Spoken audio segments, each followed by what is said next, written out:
지금 그 텔레그램하고 딥페이크 관련해가지고 국무조정실에서 지금 좀 관리하고 있죠? 예, 그렇습니다. 최근에 방심위에서 텔레그램 쪽이랑 이제 연통이 닿았다는 얘기가 나왔는데, 지금 뭐 경찰 쪽도 지금 연통을 시도했는데 좀 안 됐다는 얘기가 있는데, 청장님 아직 안 되고 있습니까? 답을 받았습니다. 아, 다 받았습니까? 이게 지금 방심위가 지금 사실 민원을 받아 처리하는 구조랑 또 경찰청에 지금 사이버 신고센터 이런 쪽으로도 좀 얘기가 들어오고 있습니까? 예, 저희들은 그 신고를 받고 있고, 예. 현재 약 345건 정도로 수사를 진행 중에 있습니다. 지금 그래서 제가 봤을 땐 이 처리 권한을 가진 곳들이 두 군데로 분할되어 있는 상황 속에서 방심이랑 경찰 간의 협력 구조가 굉장히 중요할 것 같은데, 혹시 지금 경찰청에서 인력을 좀 방심이 좀 파견해가지고 운영하거나 이럴 계획이 좀 있습니까? 예, 저희들은 이 건뿐만 아니고, 예. 국내 사이트를 포함해서 이제 부적절한 내용이 있을 때는 차단 삭제를 방심에 요청하는 그 라인이 항상 구성이 되어 있습니다. 그게 지금 공문이나 이런 요청으로 왔다 갔다 하고 있나요? 아니면 뭐 다른 절차가 되어 있나요? 예, 공문입니다. 예, 그래서 좀 신속하게 이런 것들, 아무래도 피해자들 입장에서는 유포가 되는 과정이 있기 때문에 최대한 신속하게 처리할 수 있도록 국무조정실에서도 혹시 경찰관을 파견해가지고 이런 부분을 빨리 진행할 수 있는지 좀 파악해 주셨으면 합니다. 예, 검토하겠습니다. 예, 오늘 교육부 장관님. 네. 예, 이거 오늘 긴 시간 고생 많으십니다. 오늘 좀 교육부 관련 질의를 좀 제가 하려고 하는데요. 교육부에서 사실 봤을 때, 앞으로 한 10년쯤 지나면 2035년도 입시쯤 됐을 때, 그때 고3 졸업생 수가 굉장히 지금보다 줄어 있겠죠? 그렇습니다. 네. 저희 의원실에서 한번 통계를 살펴보니까요, 지금 2016년생 정도가 2035년 입시에 들어갈 텐데요. 그때 수능 이과 응시생이 한 21만 명 정도 될 거로 추산됩니다. 지금 이과 비율이 그대로 유지된다면요. 그랬을 때 4%가 이제 1등급일 텐데 한 8,000명 되는데 지금 현행 의대 증원 상황으로 보면은 8,000명 중에 5,000명 정도가 의대 정원이 돼버린다. 그러면 과도하게 많은 수가 의대 정원이 되는 게 아니냐 이런 인식에 대해서 어떻게 생각하십니까? 네, 뭐 의대 정원 같은 경우에는 이제 뭐 고령화 추세에 따라서 네. 의사들이 더 필요하다는 이제 큰 방향이 있고요. 예. 또 뭐 바이오 산업이라든가 이런 새로운 분야에서도 의사들의 수요가 계속 증대되는 상황입니다. 근데 통계를 보니까 그 뒤로 한 3년쯤 되면 6,000명까지 1등급 인원이 줄어들 텐데 그런다고 했을 때 사실 대부분의 인원이 의대에 진학해야 되는 상황이 오게 되면은 혹시 장관님 그 정부의 국정과제 처음에 120개 뽑지 않았습니까? 네네네. 그 중에 제가 찾아보니까 81번이 100만 디지털 인재 양성이라고 있거든요. 네네. 이거 인지하고 계시죠? 네. 그럼 이게 사실 앞으로 여러 뭐 융복합 과목이라든지 아니면 반도체, 바이오 이런 쪽 전부 다 인재 양성해가지고 과학 입국하겠다는 취지인데 사실 이 계획은 만약에 실제 6,000명 중에 한 5,000명 정도가 의대에 지원하게 되면은 사실 1등급 학생 중에 1,000명 정도가 남게 되는 건데 최우수 인재들이 과기 쪽으로 간다는 그런 취지와는 좀 어긋나지 않나요? 사실 이제 미래 인재가 어떻게 앞으로 이제 분포될 건가는 예. 상당히 다양한 요소들에서 결정될 거라고 예. 생각을 합니다. 시장 요인도 있고 예. 또 정부의 그런 그 공급이나 이런 거의 변화도 있는데요.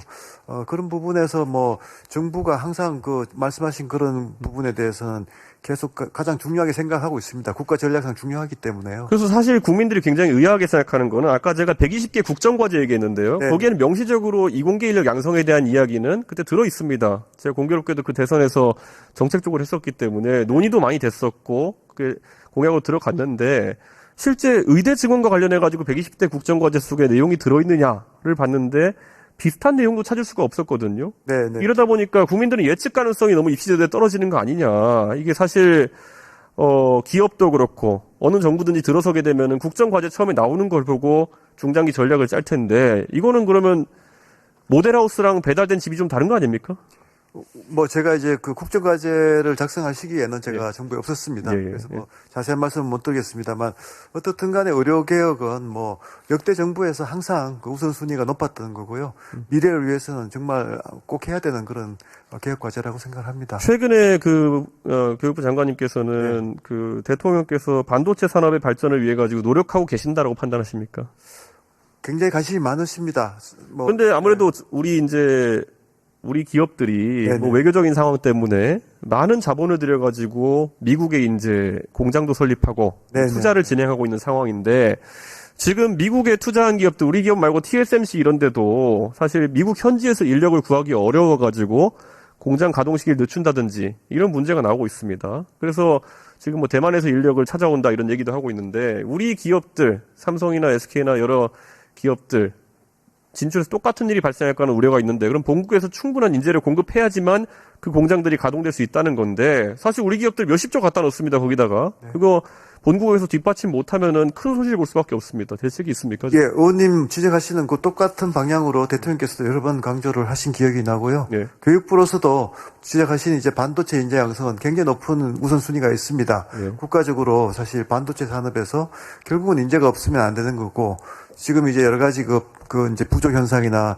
또 어디 쏠리나 이런 것들이 있기 때문에 교육 정책을 통해서 어떻게든 해소하려는 노력을 하고 있습니다. 저는 그 의지는 고마운데 네, 사실 입시 정책에 너무 이 가변성이 크다 보니까 학생들 같은 경우에 진로 정할 때 야 이거 우리 정부를 믿고 갈 수 있겠냐 이런 얘기가 나올 수밖에 없거든요. 네. 예를 들어 저희가 예전에 보면 수학능력 시험 관련해 가지고 대통령께서 작년에 그 비문학 지문 관련해가 지적하신 바가 있습니다. 네. 그때 지적의 요체가 뭐였냐면은 왜 지문에 모르는 내용이 나오냐였어요.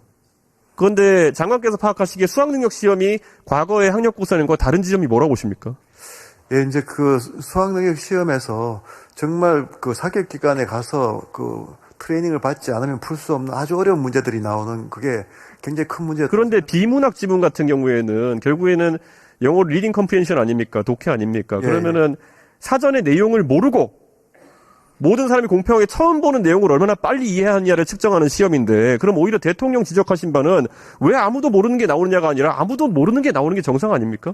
근데 그 지문의 수준이 지나치게 높았거든요. 제가 봐도. 네. 그래서 그게 그냥 학교에서 그냥 그 교육과정을 이수한 아이들이 정말 풀기 힘든 문제들이었습니다. 사실 그래서 대통령이 그 지적하신 다음에 사실 교육가에는 오히려 혼란이 번졌고 그 반수가 많이 늘어났다는 얘기가 있고 저희가 올해 이번에 통계를 이제 살펴보니까요. 네네. 지금 서울대학교 이번 따끈따끈한 통계입니다. 지금 2학기에 이공계열 학부생 수강 신청 현황을 보니까 지금 거의 뭐 학과별로 8% 가까운 이탈 인원을 보이고 있거든요. 특히 자연대학교 아니면 공과대학 이런 데서 보면은 상당한 이탈 비율을 보이고 있는데 뭐 의대야 뭐 말할 것도 없고 거기야 직접적으로 지금 문제가 되는 곳이니까 사실 상당수의 자연대 공대 인원들이 의대 증원을 보고 또 이렇게 움직였다 볼 수 있는 거 아니겠습니까? 그래서 저희가 의원님 더 잘하시겠습니다만 이제 R&D 인력 양성을 위해서 이공계 인력 양성을 위해서 뭐 스타이펀드 제도를 도입한다거나 그건 대학원 가서 얘기 아니겠습니까? 그거는. 네, 제가 말씀드리는 거는 아까 말한 모든 것들 사실 기업이 그 회사 돌리는데 자본이 부족한 거는 뭐 해외에서 자본을 끌어올 수도 있고 뭐 우리 은행들도 다 충분히 이제 능력이 되고 하는데 사람이 부족한 거는 지금 사실 우선순위 어디 두냐의 문제거든요. 네. 대통령께서 의대 증원 5,000명 딱 박으시면서 가장 우수한 인재들이 공급돼야 되는 서울대에서부터 반응이 나오고 있는 겁니다. 당장 지금 8% 가까이가 이탈했다고 하는데 이거 우리 이공계 인재들입니다. 어떻게 네. 해야 될까요, 이거? 의원님 지적하시는 그 중요성에 너무 공감을 하고요. 네. 다만 이제 더 잘하시는 바와 같이 실리콘밸리나 이런 쪽은 이미 이공계 그 엔지니어들, 소프트웨어 엔지니어들이 뭐 수억을 버는 그런 이제 시장 구조를 가지게 됐습니다. 저는 우리 대한민국의 경제 구조도 그렇게 갈 수 있다. 또 반도체 산업을 육성하고 또 인재 부분에서 투자를 하면 그래서 이런 부분을 좀 이제 균형 있게 의대 정책과 함께 추진한다면 반드시 그 지금처럼 저는 근데 이렇게 생각합니다. 결국에는 의대 증원이라는 문제를 다들 의료계에 국한된 문제를 보지만은 지금 가장 먼저 즉각적인 타격이 나타나는 곳이 8%가량 인력 유출이 일어나고 있는 이공계 다진을 지적드리는 거고요. 우리 부총님 예전에 이명박 정부 때는 교육과학기술부 장관 아니셨습니까? 맞습니다. 어느 누구보다도 과학기술계를 잘 알고 계신 교육부 장관님이기 때문에 제가 부탁을 드리는 겁니다. 이거 실제 지금 이렇게 인력이 빠져나간다? 저는 심각한 문제고 현장에서 일할 사람이 없으면은 이게 아까 말했던 우리의 대기업들마저도 인재난 겪을 겁니다.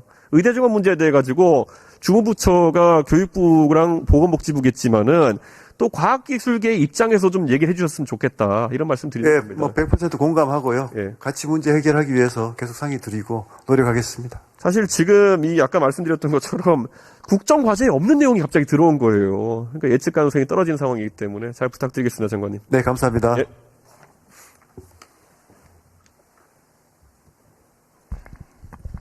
네, 존경하는 이준석 의원님, 우리 미래의 인력 문제에 대해서 좋은 질의해 주셔서 감사합니다.